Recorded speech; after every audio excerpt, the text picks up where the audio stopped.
మన నర్సీపట్నం శారదానగర్లోని నివసిస్తున్న ఒక పేద కుటుంబానికి చెందిన చిన్నారి వాగ్దేవి. వయసు కేవలం 5 సంవత్సరాలు మాత్రమే. నలంద స్కూల్లో చదువుకుంటూ పాఠాలు నేర్చుకుంటూ స్నేహితులతో ఆడుకోవలసిన ఆ వయసు.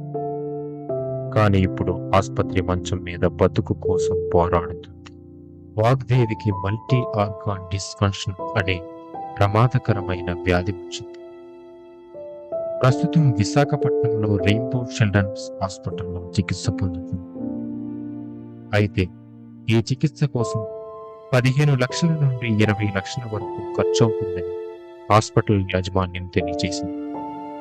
కానీ వాగ్దేవి తల్లిదండ్రులు తాతాజీ, వరలక్ష్మి సాధారణ పేద కుటుంబానికి చెందిన ఈ భారాన్ని భరించలేము అంటూ నిస్సహాయ స్థితిలో ఉండిపోతుంది.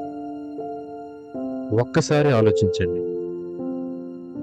మనమంతా ఒక వారం, ఒక రోజు చూసే సినిమా ఖర్చు ఆ చిన్నారి వాగ్దేవికి బంధించగలిగితే మనం ఆ పాపని కాపాడుకోవచ్చు.